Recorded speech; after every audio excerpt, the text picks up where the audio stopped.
Terima kasih Tuhan Allah kami yang di surga, Allah yang kami sembah, yang bertahta dalam kerajaan. Pagi hari ini kami datang dengan hati yang terbuka. Kami ingin menikmati kehadiran-Mu. Kami persilahkan Tuhan bekerja sesuai dengan kehendak dan rencana-Mu di pagi hari ini. Kau mengurapi gedung ini Tuhan. Kau lihat setiap isi hati kami, kerinduan kami untuk datang menyembah. Engkau Allah yang kudus, Engkau Allah pengharapan kami dan Engkau Allah perlindungan kami. Terpujilah nama-Mu, dalam nama Tuhan Yesus Kristus kami bersyukur dan berdoa ya. Amin. Shalom, selamat pagi semuanya Bapak Ibu yang terkasih dalam Tuhan. Kita percaya kita kuat hari ini karena Tuhan. Amin. Mari saya mengajak Bapak Ibu semuanya, kita berdiri bersama, kita akan menikmati kehadiran Tuhan di pagi hari ini. Tuhan adalah perlindungan kita, Dia pengharapan kita. Di dalam Tuhan kita kuat. Kita naikkan pujian ini, kita ingin menjadi bejana Tuhan. Yes.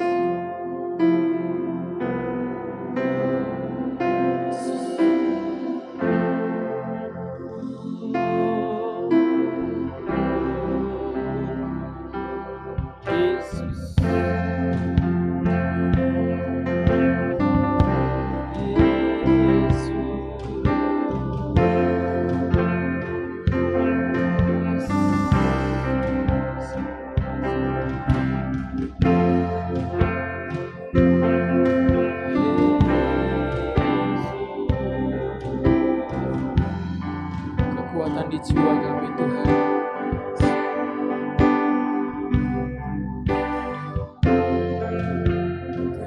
kekuatan di jiwaku, ketenangan di batinku, ketenangan batinku ada dalam hadirat-Mu, ada dalam hadirat-Mu, ku menyembah.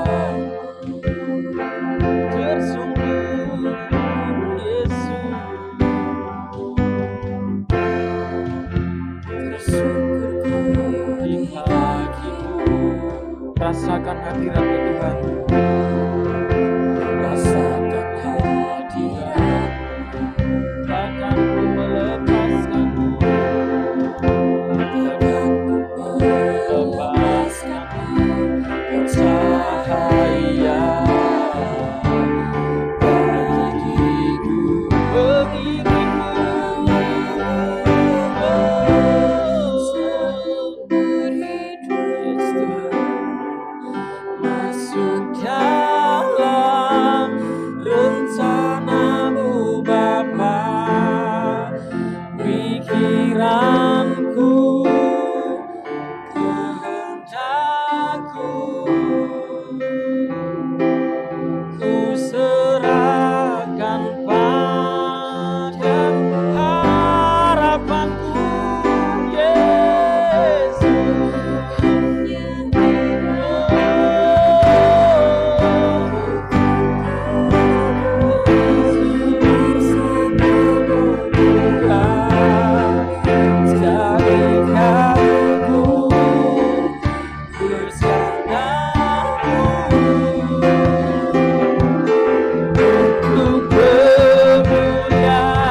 Rasakan hadirat-Mu, rasakan hadirat-Mu, takkan ku melepaskan-Mu, lepaskan-Mu, kau cahaya pemimpin-Mu, seumur hidupku masuk dalam rencana-Mu Bapa. Pikiranku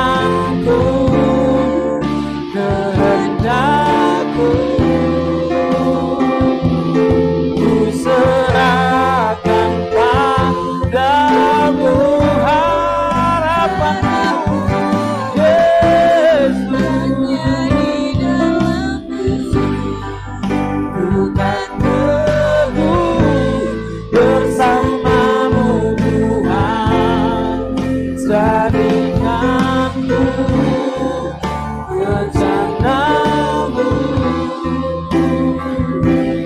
untuk memuliakan pengiringmu Yesus. Haleluya. Amin Tuhan, ini doa kami. Amin.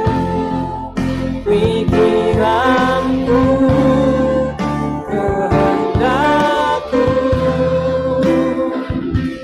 ku serahkan harapanku Yesus, hanya di dalam-Mu ku kan teguh bersama-Mu Tuhan. Jadikanku rencanamu untuk memuliakan pengiringmu. Mari kita angkat tangan kita, ini sebagai doa kita hadapan Tuhan. Yes Tuhan, ini pengakuan kami dalam rencanamu Bapa.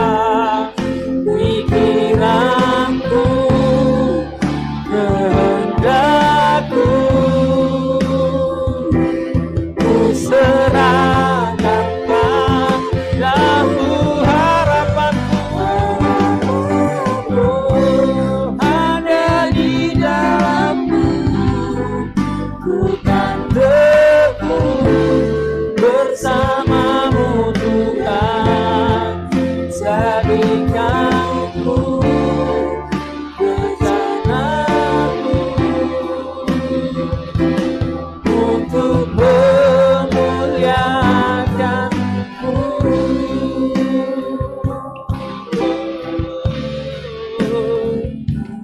untuk memuliakanmu Yesus. Untuk memuliakanmu Yesus. Haleluya. Kami menyembah-Mu Yesus. Haleluya. Haleluya. Terima kasih Yesus. Ini hati kami. Terima kasih Tuhan. Terima kasih. Haleluya. Mari angkat penyembahanmu di hadapan Tuhan. Yesus. Haleluya. Terima kasih Yesus. Oh Yesus, Allah Tuhan kami, kota benteng kami. Haleluya. Oh Yesus, kami menyembah-Mu, Allah yang hidup.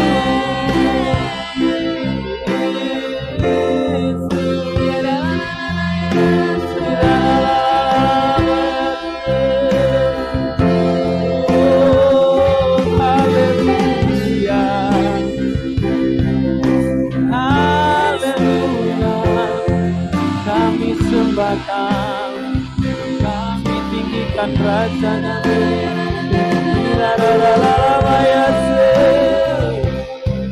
Oh, haleluya. Hosana bagimu. Terima kasih Tuhan. Terima kasih Yesus. Terima kasih.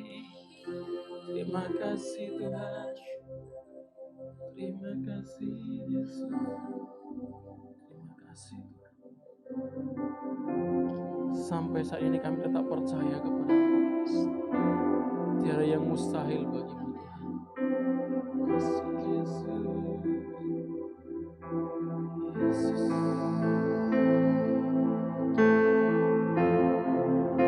Yesus, kini aku percaya.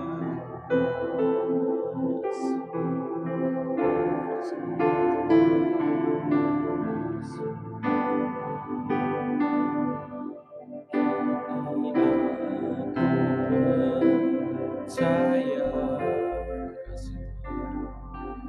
pada yang mustahil bagiku,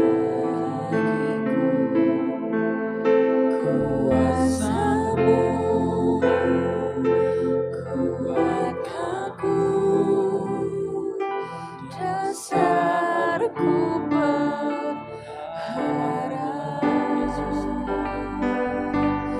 Kini aku berserah. Amin Tuhan. Pada rancangan-Mu bagiku, ku ikuti panggilan-Mu, ku kan setia sampai akhir hidup. Kini aku percaya, Yesus,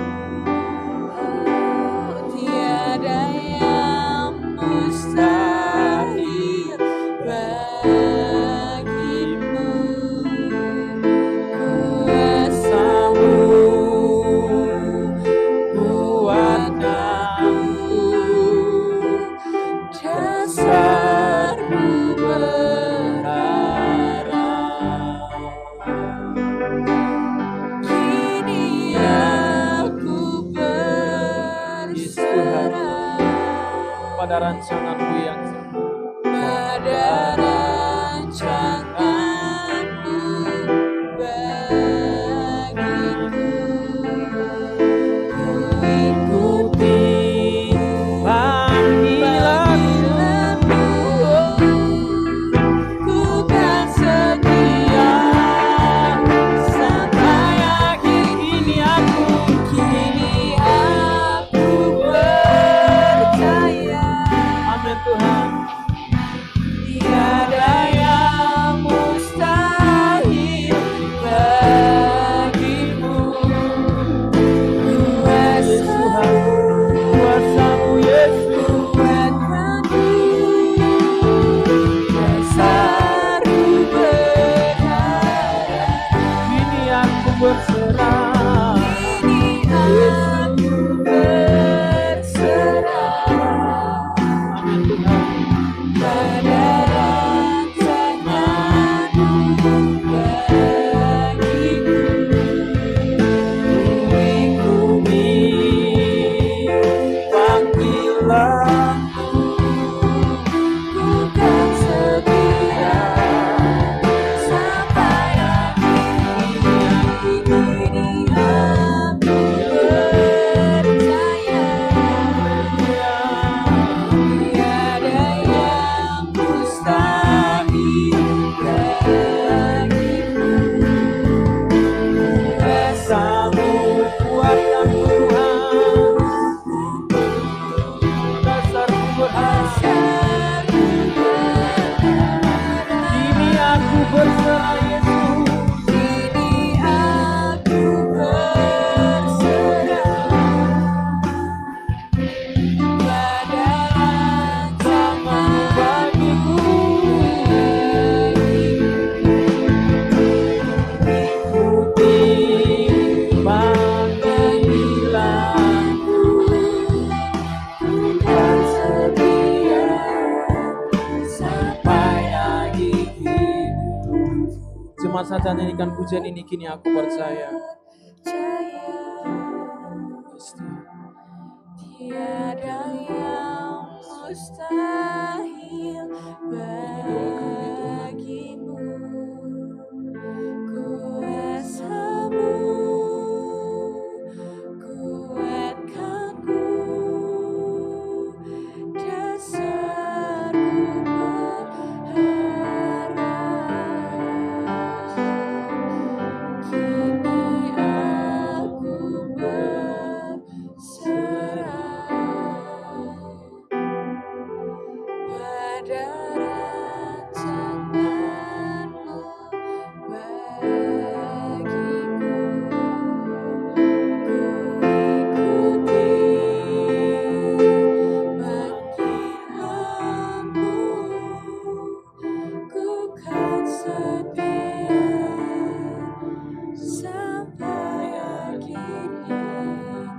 lagi katakan, kini aku percaya.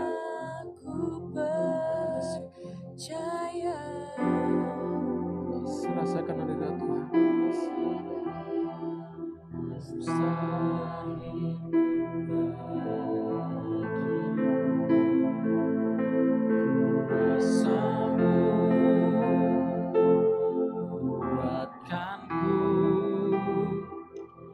Dasarku berharap, kini aku berserah, Yesus, pada rancangan-Mu bagiku. Ikuti panggilan-Mu Tuhan, dan setia sampai kini aku percaya Yesus.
Sungguh menakjubkan bahwa kami mendapatkan panggilan-Mu Tuhan. Siapalah kami ini? Engkau juga ingat bahwa kami ini debu adanya. Tetapi Engkau telah memilih kami masing-masing yang pada pagi hari ini berada di ruangan ini. Dan bagi sebanyak yang akan melihatnya melalui layar, Engkau yang memanggil kami dengan panggilan yang ajaib. Dan untuk itu Engkau telah menebus kami dengan darah Putra-Mu yang terkasih Yesus Kristus. Sehingga kami dilayakkan untuk mendapatkan panggilan itu. Hari ini kami berseru dan memuji Engkau. Dan kami menyatakan bahwa kami mau setia sampai kepada akhir hidup kami. Tuhan, perjalanan hidup kami ada kalanya berat dan sukar. Dan tidak ada perjalanan hidup yang lepas dari masalah. Berbicaralah kepada kami, berilah kami jalan keluar, berilah kami panduan dan pedoman untuk melewati perjalanan hidup kami ini. Tolonglah kami, singkapkan kebenaran-kebenaran kepada kami, sebagaimana Roh Kudus berbicara dan mengilhami para nabi dan para rasul untuk menuliskan firman Tuhan. Biarlah roh yang sama itu pada hari ini berbicara kepada kami, menerangi akal budi kami, mencerahkan jiwa kami, dan biarlah hati kami menangkap kebenaran firman Tuhan. Berbicaralah kepada kami ya Tuhan, anak-anak-Mu dan hamba-hamba-Mu mendengarkannya. Di dalam nama Tuhan Yesus Kristus kekasih jiwa kami Kami semua berkata, amin. Persilahkan duduk, Bapak Ibu Saudara-saudari sekalian. Terima kasih untuk pemusik, singer, song leader. Berbahagia sekali boleh berada bersama Anda sekalian lagi. Terima kasih kepada Pendeta Tri dan Ibu Olha yang mengundang kami, hamba-hambanya yang saya hormati dan sangat kasihi. Dan adalah kehormatan betul untuk menyampaikan firman Tuhan di mimbar ini kembali. Saya biasa sharing apa yang akan saya bagikan kepada jemaat, kepada istri saya, Bu Grace.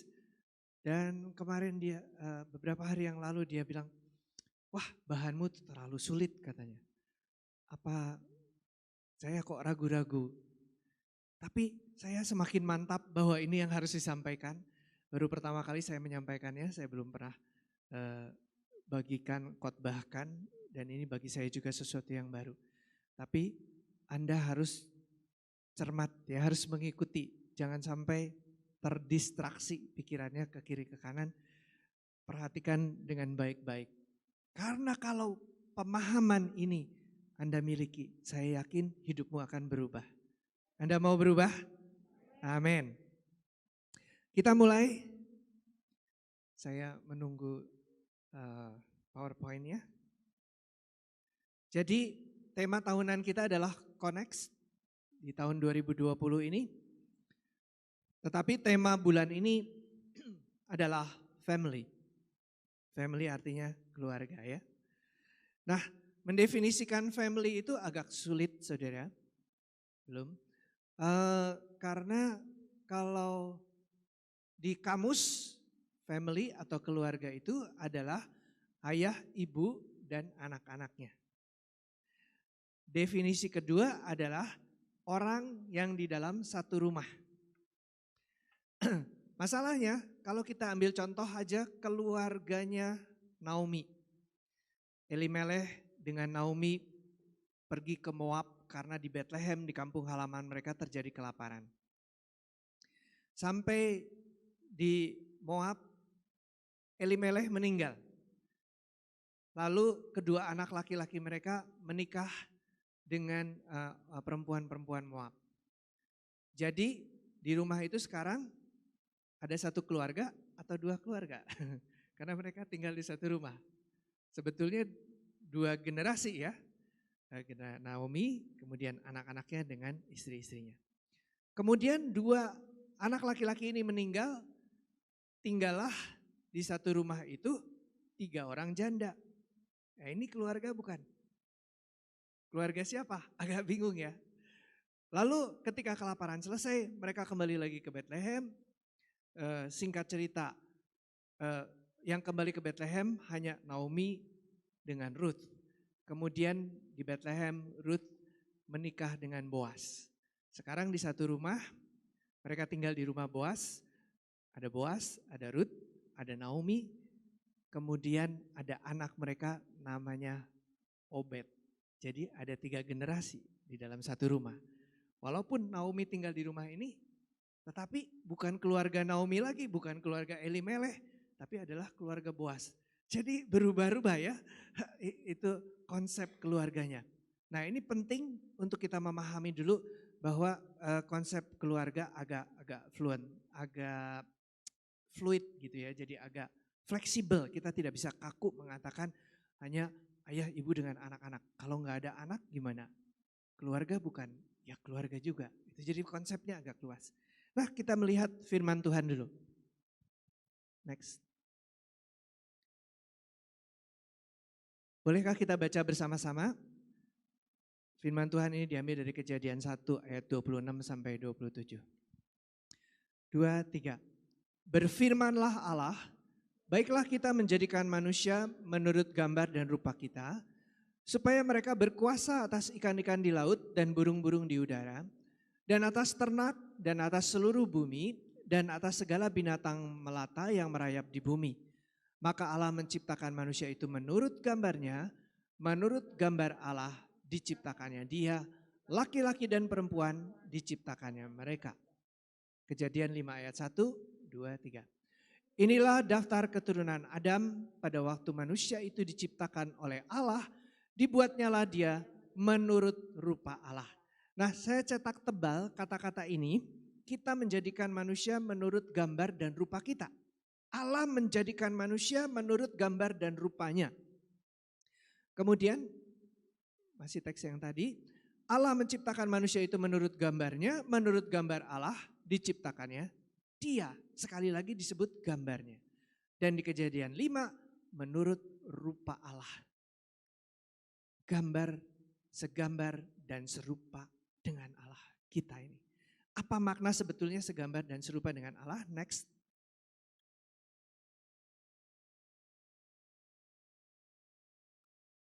Ya, dalam bahasa aslinya adalah betsal menu kitmutenu. Itu dua kata, diterjemahkan segambar dan serupa. Tapi sebetulnya ini kata majemuk. Ya. Jadi seperti kata beraneka ragam. Kita tidak perlu menganalisa aneka itu apa, ragam itu apa enggak. Beraneka ragam satu pengertian.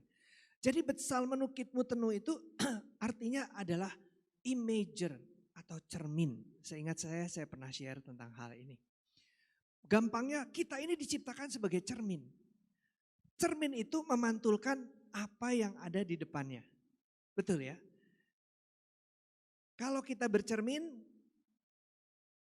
muka kita kelihatan jelek, kita tidak membelah cermin itu. Kamu jelek gitu enggak ya?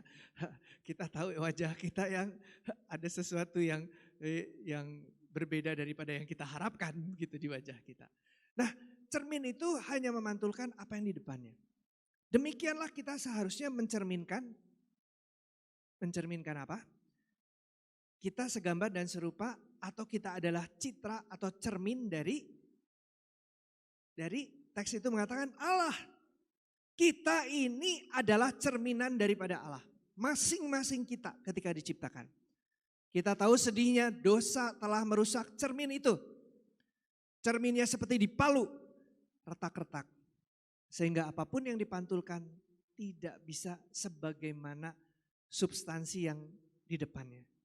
Ketika kita mencoba mencerminkan Allah, yang tercermin adalah gambaran yang rusak. Oleh karena dosa. Tapi puji Tuhan, kita dipulihkan kembali. Betul, oleh kuasa darah Yesus kita diampuni. Cermin ini dibuat utuh lagi. Diganti dengan cermin yang baru. Sama sekali baru.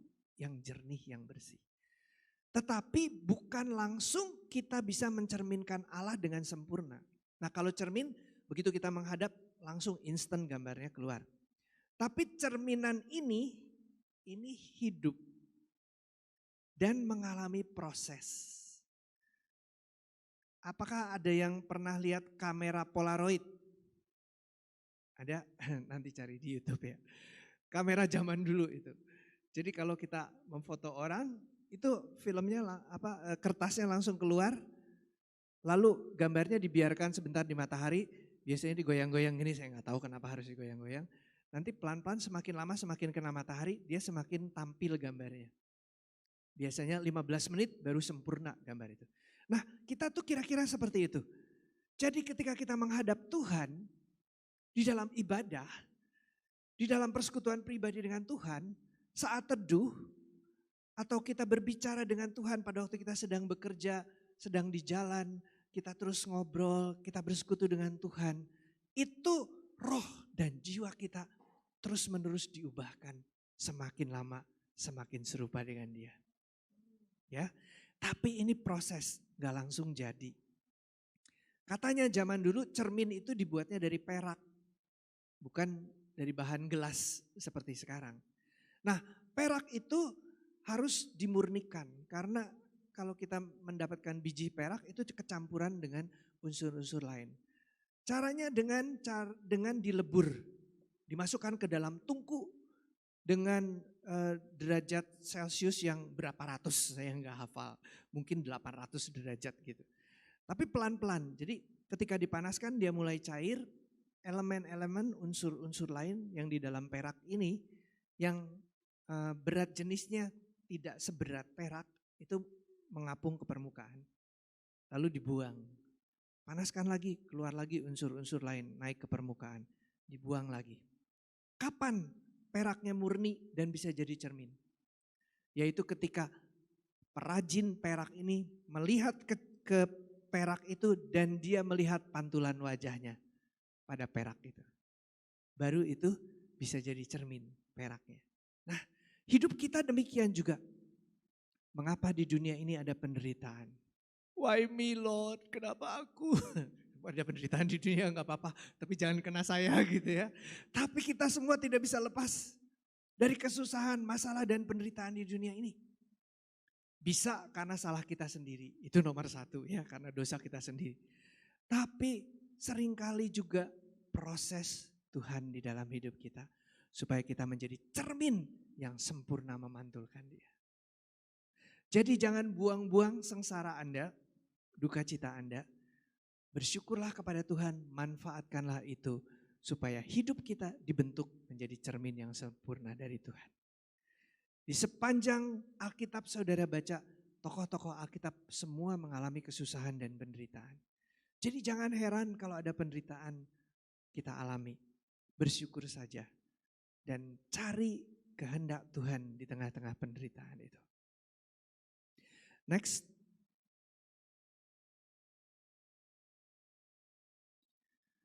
Mari kita baca, ini teks dari Perjanjian Baru. 2, 3. Kita semua mencerminkan katoptrizomenoi, kemuliaan Tuhan dengan muka yang tidak berselubung. Karena kemuliaan itu datangnya dari Tuhan yang adalah roh, maka kita sedang diubah menjadi serupa dengan gambarnya dalam kemuliaan yang semakin besar. Katakan amin. Kita sedang diubah. Kita belum jadi, masih dalam proses. Semakin lama semakin serupa dengan gambarnya. Nah, istilah mencerminkan tadi itu adalah katoptrizomenoi, menatap seperti cermin. Jadi bukan menatap cermin ya. Jadi kita yang menatap seperti cermin, menatap siapa? Karena kita diciptakan sebagai cerminan Allah, kita sedang menatap Allah. Ketika kita beribadah, ketika kita menyembah, ketika kita berdoa, ketika kita mengarahkan hati kita kepada Tuhan, kita sedang menatapnya sebagai cermin dan bentuk Allah itu, bentuk dan rupa Allah, keserupaan dengan Allah itu terbentuk di dalam kita hari demi hari. Nah, ini kita sebagai pribadi. Next.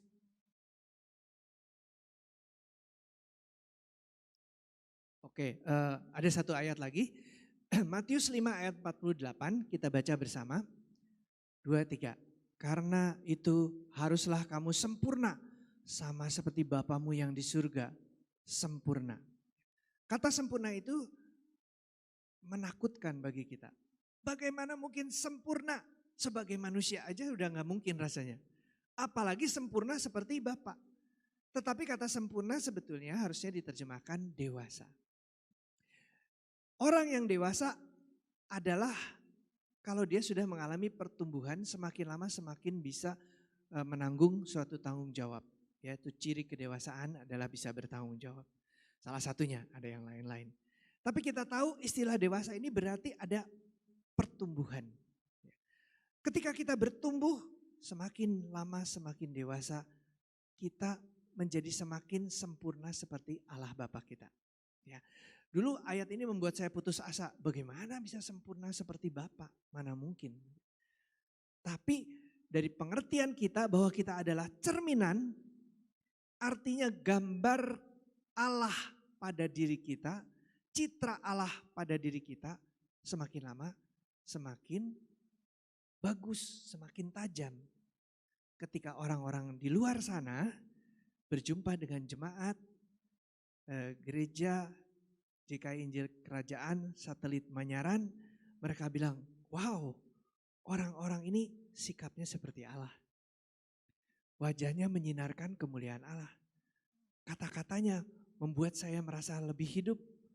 Tadi saya sedih, kenapa ketemu Bapak ini kok aku jadi gembira? Ya, why? Karena kalian semua sudah berubah semakin lama semakin seperti Allah. Amin. Oke, next butir kedua. Oke, ini kesimpulan tadi kita baca bersama-sama. 2, 3.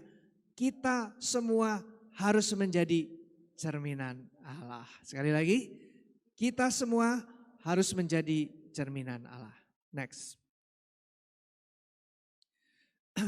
Ternyata cerminan Allah bukan hanya pribadi-pribadi, tapi juga suami istri. Mari kita bersama membaca dari Efesus 5, 2, 3. Hai istri, tunduklah kepada suamimu seperti kepada Tuhan, karena suami adalah kepala istri, sama seperti Kristus adalah kepala jemaat. Dialah yang menyelamatkan tubuh. Karena itu sebagaimana jemaat tunduk kepada Kristus, demikian jugalah istri kepada suami dalam segala sesuatu. Hai suami, kasihilah istrimu sebagaimana Kristus telah mengasihi jemaat dan telah menyerahkan dirinya baginya. Next. Untuk menguduskannya sesudah ia menyucikannya dengan memandikannya dengan air dan firman, supaya dengan demikian ia menempatkan jemaat di hadapan dirinya dengan cemerlang tanpa cacat atau kerut atau yang serupa itu, tetapi supaya jemaat kudus dan tidak bercela. Demikian juga suami harus mengasihi istrinya sama seperti tubuhnya sendiri. Siapa yang mengasihi istrinya, mengasihi dirinya sendiri. Sebab tidak pernah orang membenci tubuhnya sendiri, tetapi memelihara dan merawatnya. Sama seperti Kristus terhadap jemaat. Karena kita adalah anggota tubuhnya. Sebab itu laki-laki akan meninggalkan ayahnya dan ibunya dan bersatu dengan istrinya sehingga keduanya itu menjadi satu daging. Next. Inilah megas misterion. Ayat 32 berkata demikian, kita baca. Rahasia ini besar, tetapi yang aku maksudkan ialah hubungan Kristus dan jemaat. Paulus berkata, ini misteri besar. Rahasia besar, megas, misterion. Mega itu besar ya, kita tahu ya. Misterion, misteri. Misteri besar katanya. Apa? Paulus tidak cuma berbicara tentang hal yang manusiawi, pernikahan, suami istri. Paulus sedang berbicara mengenai hubungan Kristus dengan jemaat. Karena hubungan suami istri itu fana. Sementara aja di dunia. Di surga tidak ada kawin mengawinkan ya. Kita hidup seperti malaikat ya. Jadi Paulus bilang hal yang sementara ini adalah cermin daripada hal yang kekal di surga kelak. Yaitu hubungan Kristus dengan jemaat.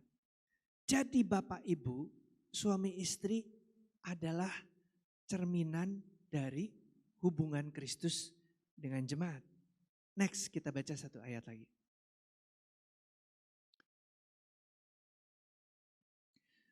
Kita baca bersama, 1, 2, 3. Sebab laki-laki tidak perlu menudungi kepalanya. Ia menyinarkan gambaran dan kemuliaan Allah. Tetapi perempuan menyinarkan kemuliaan laki-laki. Bapak Ibu, saya agak rasanya secara manusia, apakah ayat ini seperti membedakan laki-laki dan perempuan? Tidak. Ya. Tapi memang di dalam tatanan ilahi seperti itu. Bukan berarti perempuan itu kurang dari laki-laki. Tapi dalam tatanannya laki-laki sebagai kepala, perempuan sebagai yang mencerminkan kemuliaan laki-laki, laki-laki sebagai cerminan kemuliaan Allah, perempuan mencerminkan kemuliaan laki-laki. Sebab itu seorang istri tidak bisa lebih mulia dari suaminya. Seorang istri kalau ingin lebih mulia, dia harus mendorong supaya suaminya lebih mulia. Karena dia mencerminkan kemuliaan suaminya. Maaf ya ibu-ibu, itu tatanan ilahinya kayak begitu, bukan saya yang bikin. Jadi suami sebagai kepala punya tanggung jawab yang sangat besar. Mengasihi istrinya seperti Kristus mengasihi jemaat. Kasih Kristus itu kayak apa?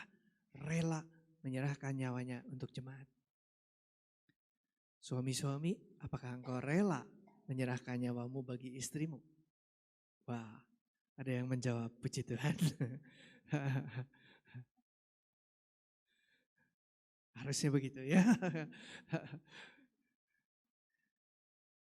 Itu bukan gampang ya, tanggung jawab kita besar sekali.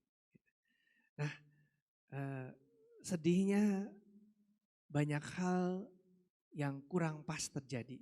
Coba next. Ya, ini kita baca dulu, 2, 3. Suami istri adalah cerminan relasi Kristus dengan jemaat. Sekali lagi, suami istri adalah cerminan relasi Kristus dengan jemaat. Maka kalau terjadi perceraian, itu adalah pukulan yang sangat berat bagi kekristenan. Saudara-saudara di negeri barat, katanya dari hasil penelitian, jumlah perceraian di kalangan Kristen dan non-Kristen sama saja. Saya nggak tahu yang di Indonesia ya. Tapi kemarin saya baca antara tahun 2015 sampai 2017, 3 tahun 2015, 2016, 2017 di Jawa Tengah dari 4 pernikahan terjadi 1 perceraian. Itu banyak saudara. Jadi kalau dalam 5 tahun ini kita pergi ke 40 pesta nikah, itu 10 diantaranya kira-kira akan berakhir dengan perceraian. Itu data yang masuk, belum yang tidak masuk. Belum yang pisah rumah, tidak bercerai resmi karena mungkin harus ada ongkos, lalu malu dan sebagainya. Pisah rumah aja, diam-diam, gak ada yang tahu. Atau tetap di rumah yang sama, pisah ranjang ya. Tapi secara kenyataannya tidak ada lagi relasi antara suami dan istri. Orang-orang Kristen harus berbeda. Pemikiran kita tentang pernikahan itu bukan soal kita dengan istri, istri dengan suami, bukan. Tapi ini ada kaitannya dengan yang di alam surgawi. Ini ada kaitannya dengan Kristus dengan jemaat. Bagaimana dunia akan mengetahui betapa Kristus mengasihi jemaat? Dengan melihat bagaimana seorang suami berani berkorban bagi istrinya. Bagaimana dunia akan melihat bagaimana seharusnya jemaat taat kepada Kristus dengan melihat bagaimana seorang istri taat kepada suaminya. Jadi pernikahan kita memiliki nilai yang mulia, yang kekal. Saya harap pengertian ini membuat kita berubah. Saya tahu, saya juga berumah tangga sudah puluhan tahun ya. Dan itu tambah lama belum tentu masalahnya tambah berkurang. Bisa jadi bertambah atau masalah-masalah lain. Tapi kita punya Tuhan di tengah-tengah kita yang bisa menyelesaikan segala masalah. Saya dengan Bu Grace banyak perbedaan. Itu benar-benar besi menajamkan besi itu sampai bunyi celeng, celeng, celeng gitu ya. Saudara-saudara ditafsir sendiri aja gitu loh. Tapi jadi tajam dua-duanya. Mula-mula gak enak gitu karena masih banyak kasar-kasarnya itu loh. Tapi kalau sudah lebih halus sudah sreng, sreng, sreng gitu ya. Udah. Bunyinya gak terlalu keras dan besinya semakin tajam saudara. Kita tidak bisa menajamkan orang yang di Uganda atau di Kalimantan sana kejauhan. Yang bisa ditajamkan orang yang di sebelah kita. Ya, jadi belajar bersyukur, Tuhan terima kasih untuk istriku. Aku jadi lebih tajam. Terima kasih untuk suamiku Tuhan. Aku jadi semakin serupa dengan Kristus karena dia. Amin, saudara mau enggak? Mau enggak mau harus mau saudara. Oke, next. Sekarang kita bicara keluarga, nanti balik lagi ada tentang suami istri juga. Itu gambarnya asik gitu ya, ada rumah, ada bapak ibu, ada kucing, semua termasuk di dalam keluarga. Terus, nah ini yang jarang kita bicarakan. Tapi tadi saya sudah memulai dengan konsep keluarga yang agak fluid, agak luas gitu ya, tidak kaku konsepnya. Ternyata Tritunggal itu juga adalah seperti keluarga. Ya, ada Bapa, Allah Bapa, ada Tuhan Yesus yang adalah Allah Putra, ada Roh Kudus. Jangan bilang Allah Ibu loh ya, nggak ada Allah Ibu ya. Sesat itu jangan ngomong gitu. Allah Bapa, Allah Putra, Allah Roh Kudus. Ketiganya itu esa. Coba kita lihat relasi di antara mereka. Mari kita baca Matius 3 ayat 16-17, 1, 2, 3. Sesudah dibaptis, Yesus segera keluar dari air dan pada waktu itu juga dari langit terbuka dan ia melihat roh Allah seperti burung merpati turun ke atasnya. Lalu terdengarlah suara dari surga yang mengatakan, inilah anakku yang terkasih, kepadanya lah aku berkenan. 3 pribadi itu menyatakan diri di dunia. Pada waktu baptisan yang dilakukan oleh Yohanes Pembaptis, ada Tuhan Yesus yang dibaptis, dia adalah inkarnasi dari Allah Putra. Allah Putra menjelma menjadi manusia, tidak kehilangan kealahannya, ya, tetap Allah, tapi juga 100% manusia. Lalu turunlah Roh Kudus atas dia. Lalu ada suara dari Allah Bapa berkata, inilah anakku yang kukasihi. Aku berkenan akan dia. Perkataan yang kira-kira sama diucapkan kembali pada waktu Yesus dimuliakan di atas bukit, lalu datanglah Musa dan Elia. Ya.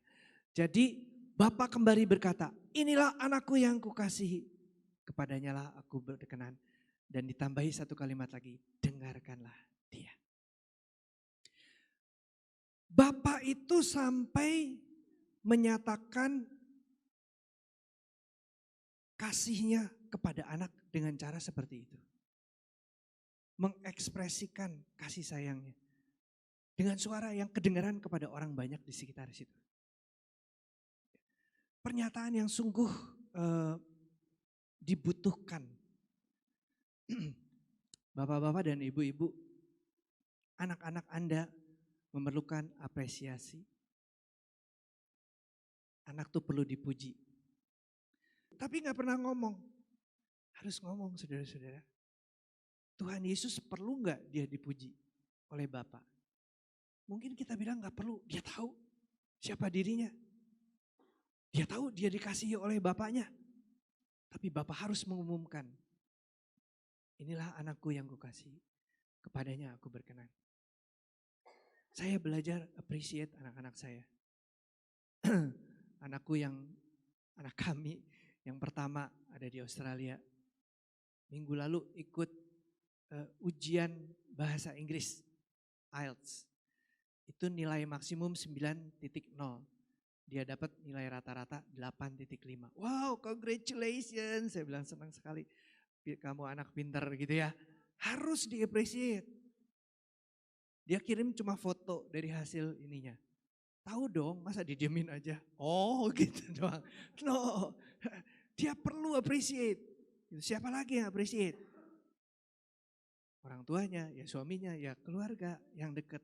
Ya, saya bilang sama anak laki-laki saya, I'm proud of you. Saya bangga sama kamu. Kamu tuh dewasa. Anak saya dua-duanya dewasa kerohaniannya gitu ya. Kira-kira sebulan lebih yang lalu anak saya yang laki pagi-pagi bangun, kami biasa bertukar sapa, good morning gitu. Morning dad gitu, morning Isai. Gitu. Terus sambil ambil gelas minum dia bilang dengan wajah senyum biasa gitu, dia bilang, Dad, you lash out on me yesterday. Apa? You lash out on me yesterday. Artinya engkau mencambuk saya kemarin. Tentu saja saya tidak pakai pecut kuda mencambuk ini ya. Tapi dengan kata-kata gitu ya. Kata-kata saya menyakitkan hatinya. Saya bilang, I'm very sorry. Dad, gak bermaksud begitu. Saya sangat menyesal, saya gak bermaksud begitu. Saya bilang. Dia bilang, oh gak apa-apa Dad, it's okay. Gitu. Baik sekali ya, dia bisa melupakan. Tapi dia juga mau ngomong. Saya share ini sama sepupu saya tentang peristiwa ini. Dia bilang, bukan hanya itu katanya. Bukan hanya Isai dewasa, tapi kamu sebagai ayahnya memberi suasana aman kepadanya. Di mana dia boleh menceritakan isi hatinya tanpa takut bapaknya marah. Dan seorang ayah, seorang ibu, jangan pikir Anda kehilangan wibawa kalau minta maaf kepada anak. Justru Anda akan lebih dihormati dan dihargai kalau berani mengakui kesalahanmu kepada anak. Apalagi anak milenium, sekarang mereka cari yang otentik, yang asli, bukan yang munafik. Benci mereka sama yang munafik. Kalau kita sebagai orang tua berperilaku munafik di rumah, itu sangat menyakitkan buat anak. Mendingan kita terus terang, aduh Dedi lupa, aduh Dedi gak sengaja, aduh Dedi salah, sorry ya gitu. They need that, mereka perlu yang seperti itu.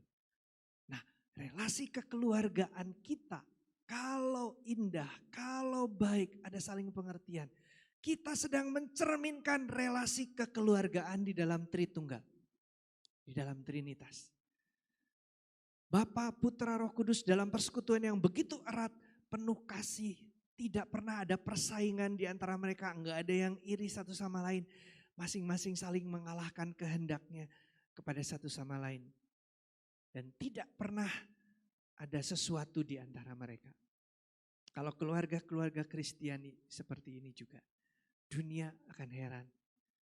Mengapa keluarga-keluarga Kristiani berbeda? Karena mereka adalah cerminan dari Tritunggal. Dan Tritunggal kita penuh dengan kasih. Allah itu kasih. Kita juga harus penuh dengan kasih. Ada gambar berikutnya?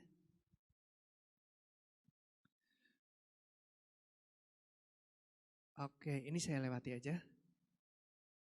Kita baca 2, 3.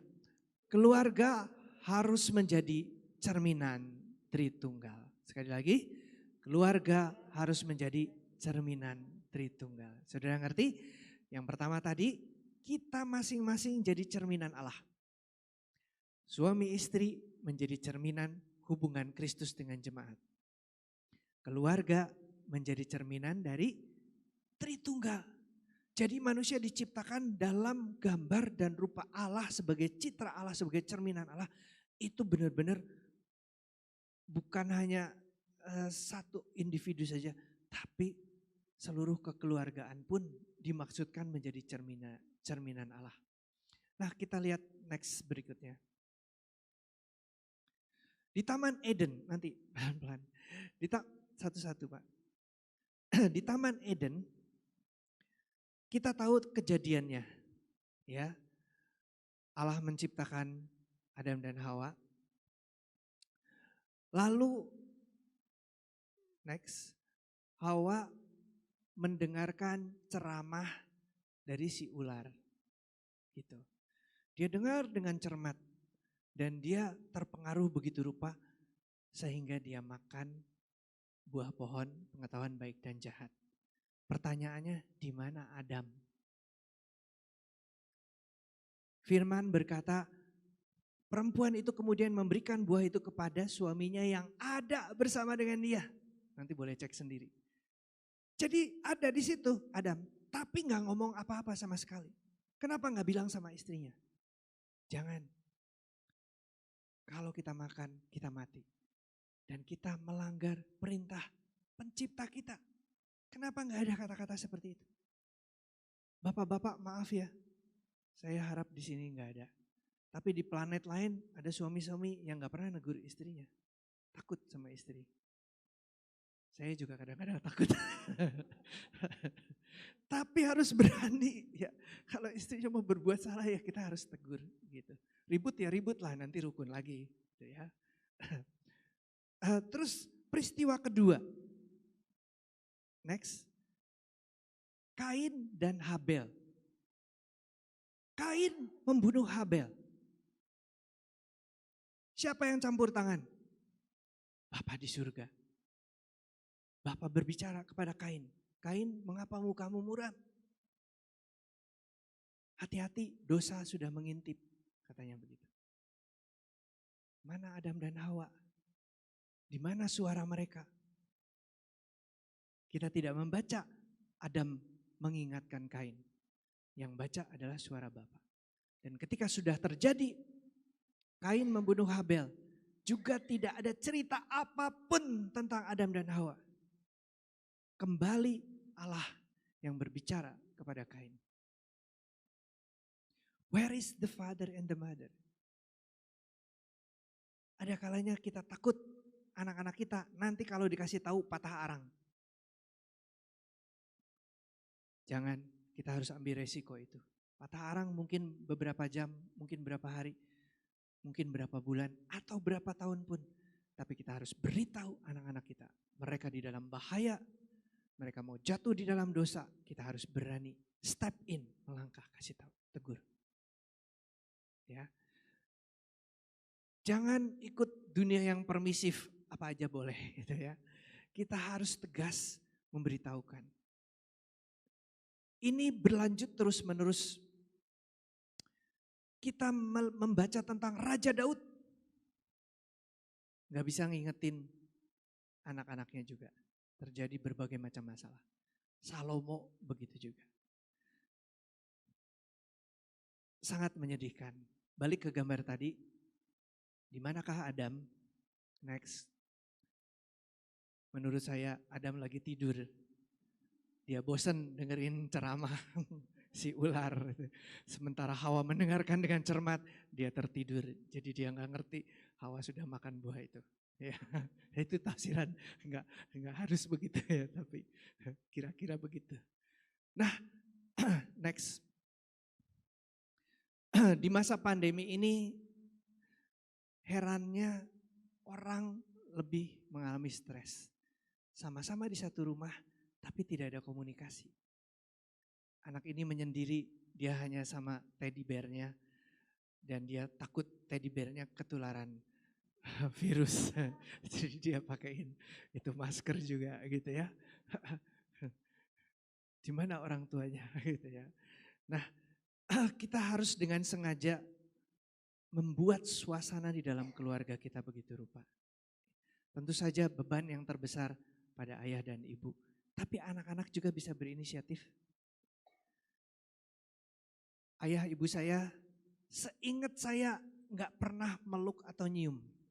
Waktu itu sebelum saya lahir baru. Setelah saya lahir baru, saya yang mendahului diajarin sama ibu rohani saya. Saya ke rumah, Mam thank you ya, peluk, cium. Kaku, canggung pada awalnya. Karena kami keluarga yang gak biasa begitu. Gitu. Apalagi om, tante dan sebagainya. Ke papa, ke daddy saya, Dad thank you ya. You have been a great dad. Ketika saya kuliah di luar kota, saya tulis surat. I am so proud of you as my father. Kayak begitu. Nah ini membina relasi, kita boleh berinisiatif supaya keluarga kita menjadi keluarga yang indah, yang penuh dengan kemuliaan Tuhan. Yang boleh menjadi kesaksian bagi Tritunggal Maha Kudus. Amin.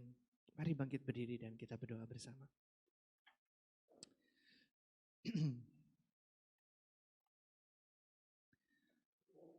Silakan menutup mata dan menghadapkan hati kita kepada Tuhan.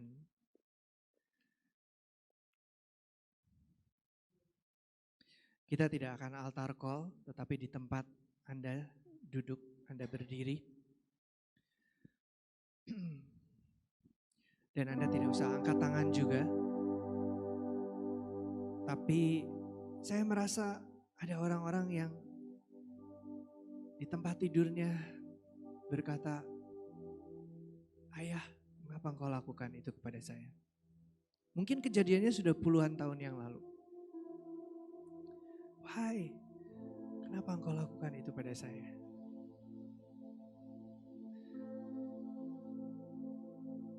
Anda kehilangan figur ayah. Dan mungkin bisa dipulihkan, mungkin juga enggak.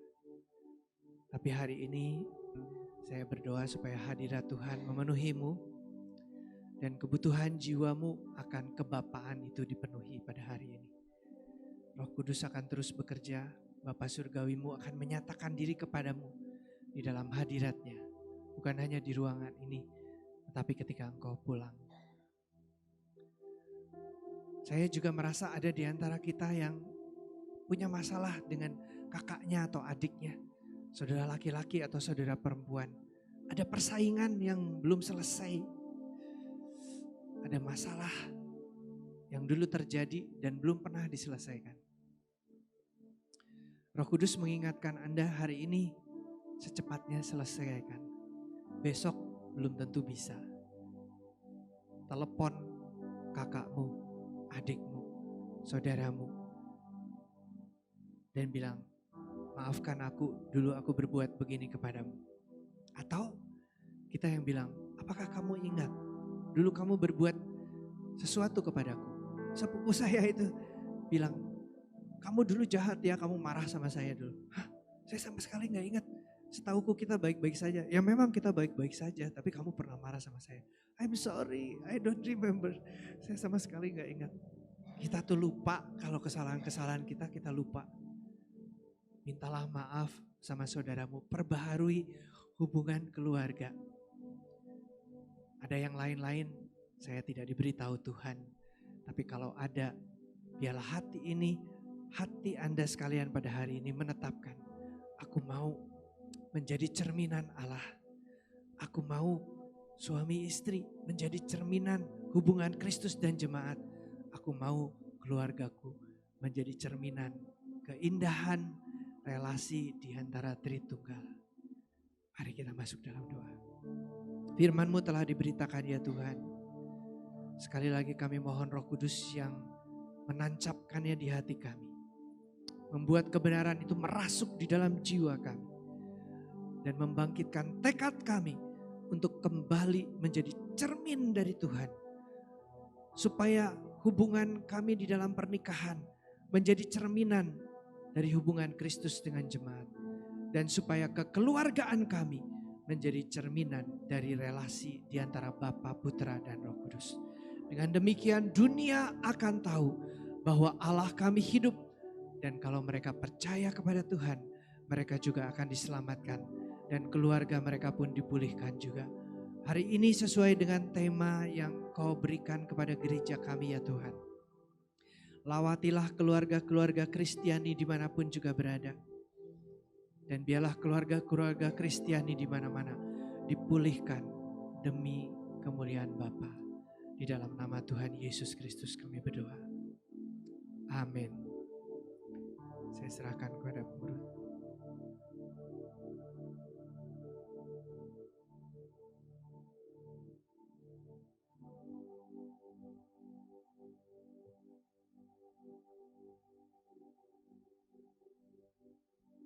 Terima kasih Pak Stefanus yang sudah menyampaikan firman Tuhan. Saya percaya kita semua diberkati dengan firman Tuhan yang sudah kita dengar bersama-sama. Biar kita akan menjadi pelaku-pelaku firman, kita menjadi keluarga suami istri, menjadi cerminan dari Allah sendiri. Dan hidup keluarga kita menjadi relasi dan cerminan buat Tritunggal. Amin Bapak Ibu sekalian. Kita akan mendengarkan, Bapak Ibu boleh duduk dulu. Kita akan mendengarkan satu pengumuman, ya. Pengumuman.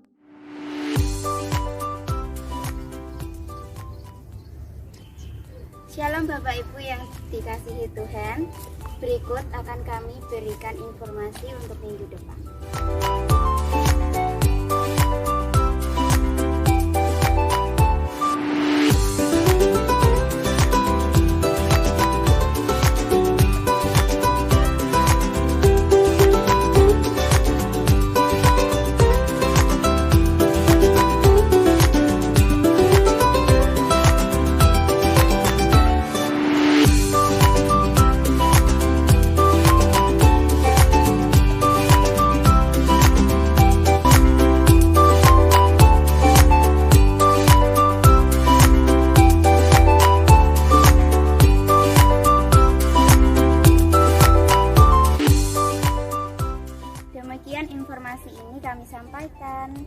Jaga kesehatan dan patuhi protokol kesehatan. Selamat hari Minggu, Tuhan Yesus memberkati.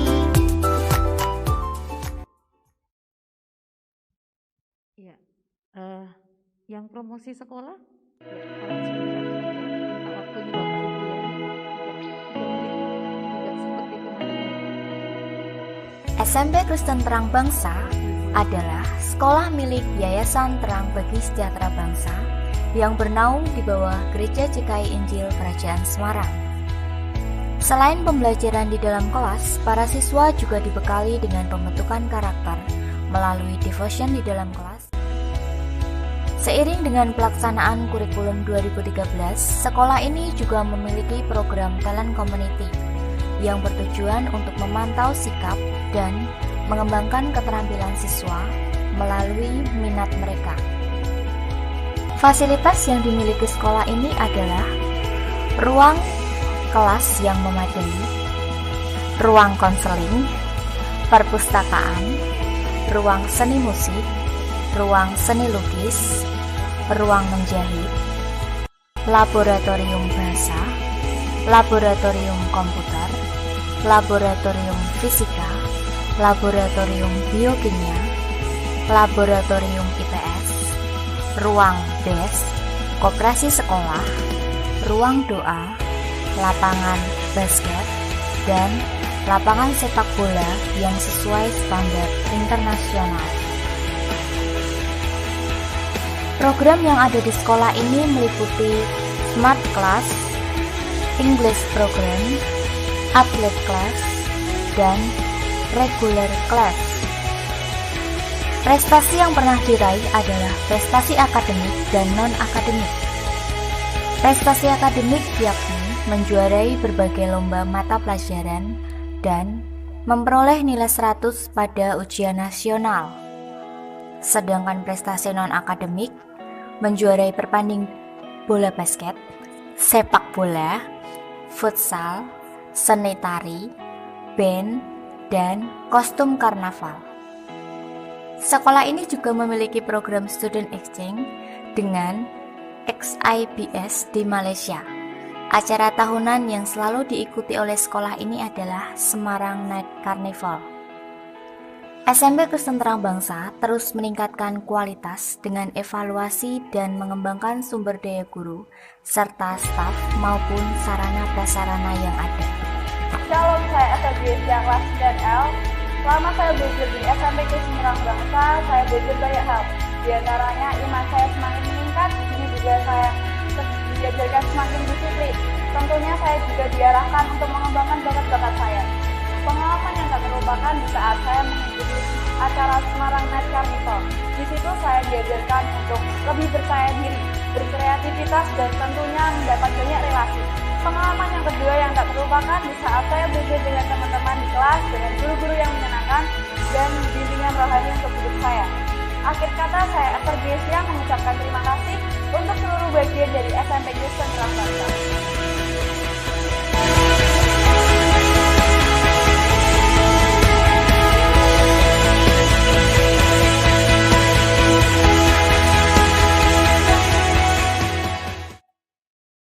Ya, terima kasih Bapak Ibu yang sudah meluangkan waktu. 1 menit saya minta lagi waktu untuk promosi. Minggu lalu sudah TK dan SD 02. Nah, ini dari unit SMP minta tolong untuk juga dipromosikan di tempat ini. Saya bilang tidak apa-apa. Beberapa unit kalau memang mau promosikan, saya beri. Walaupun bukan dari TK dan SD 02. Karena ini masih satu yayasan. Jadi kita punya unity, punya kekeluargaan. Saya bilang silakan. Saya akan berikan waktu itu, cuman mungkin hanya beberapa menit. Jadi sekali lagi Bapak Ibu sekalian yang mungkin punya putra putri atau saya sudah tidak punya anak, ya mungkin ponaan atau tetangga, mari membantu. Ini seperti kayak penginjilan yang tidak langsung ya. Mungkin hanya nanti ada dibagikan brosur, mungkin bisa dibagikan. Ini kita punya harga promo di bulan Oktober ini. Jadi mestinya uang pangkal yang berapa juta hanya 500.000 ya. Cuman itu ada beberapa perbedaan ya. Paling 500-600 itu yang kita berikan harga promo. Yang dari TK atau dari SD SMP luar itu ada perbedaan juga, tapi tetap memiliki harga promo. Jadi Bapak Ibu sekalian bisa membantu untuk bersama-sama penginjilan nih. Karena untuk anak-anak atau untuk ponaan atau untuk tetangga siapa yang mungkin mereka butuh untuk dilayani lewat sekolah ini, kita juga bisa menginjil kepada mereka. Karena apa? Karena mereka itu ketemu kita setiap hari. Kita semua ngasih devotion ya, ngasih firman gitu ya. Itu tidak dilakukan oleh sekolah-sekolah lain. Dan ini kami sangat sangat konsen untuk pembinaan dari karakter anak-anak. Jadi saya mohon Bapak Ibu sekalian minta bantuannya untuk sama-sama paling tidak memberikan brosur saja. Nanti kalau mungkin Bapak Ibu saya nggak ngerti nih tentang jelaskan, kasih nomor teleponnya, nanti dari pihak kami sekolah akan memberikan penjelasan lebih lengkap lagi buat saudara atau siapapun yang akan mendaftar, yang Bapak Ibu sudah datangi dan berikan brosur itu. Sekali lagi saya mengucapkan terima kasih untuk dukungan dan support semua Bapak Ibu yang atas sekolah kami baik di Greenwood ini ataupun sekolah yang di pusat ya. Pagi ini Pak Tri tidak bersama-sama dengan kita, beliau ada di HS karena jadwal sekarang dari Ibu Gembala harus ada di HS paling tidak sebulan sekali ya.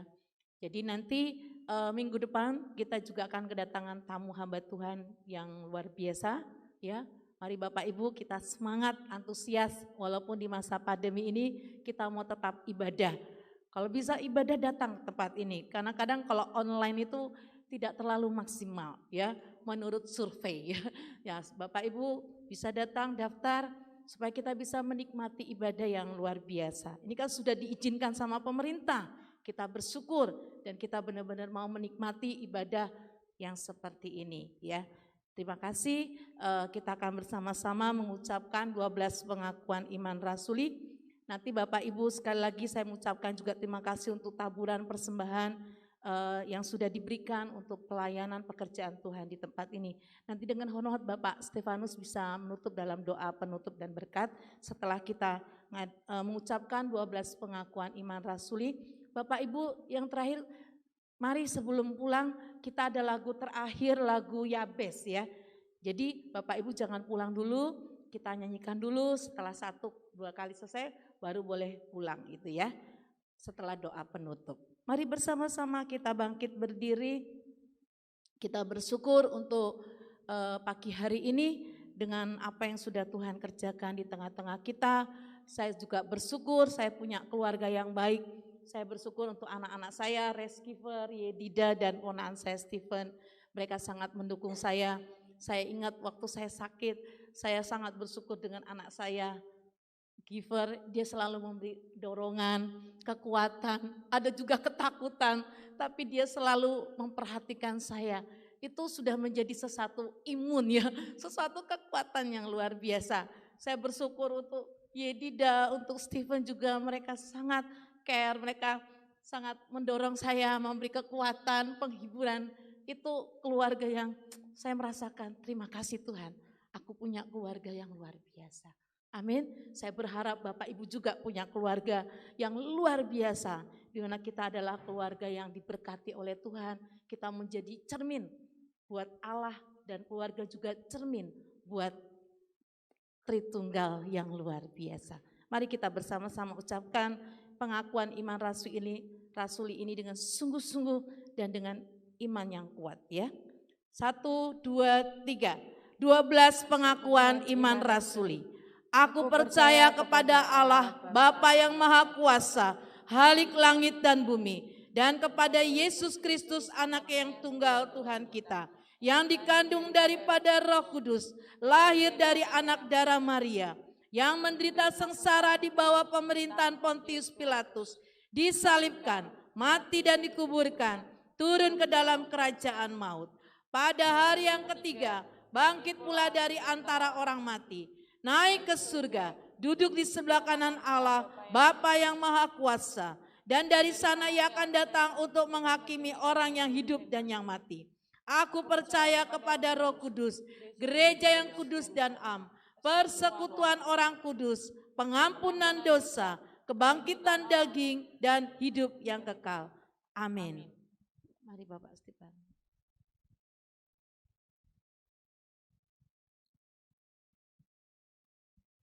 Kita berdoa. Kami mengucap syukur ya Bapa untuk ibadah di pagi hari ini. Kami boleh bersama-sama memuji memuliakan Engkau. Kami boleh bersama-sama dengan kekasih-kekasih kami, dengan keluarga baik yang biologis maupun keluarga seiman. Kami menyembah Engkau dan merasakan kehadiran-Mu meliputi di tengah-tengah kami. Kami bersyukur juga kami boleh memberikan sebagian dari harta yang Kau percayakan kepada kami untuk pekerjaan Tuhan di tempat ini. Engkau yang akan menjadikannya cukup bahkan berkelimpahan, berlebih-lebihan untuk kemuliaan Tuhan juga. Kami berdoa untuk kembalinya kami ke tempat kami masing-masing. Engkau yang menyertai dengan malaikat-malaikat-Mu yang menjagai kami. Dan biarlah sepanjang minggu ini kami mengingat akan kebenaran firman-Mu, hidup sesuai dengan kebenaran firman-Mu juga. Amin. Dan biarlah berkat dari Allah Bapa, kasih sayang dari Tuhan Yesus Kristus serta persekutuan Roh Kudus menyertai kita semua sampai kesudahan zaman. Amin. Tuhan memberkati Anda sekalian.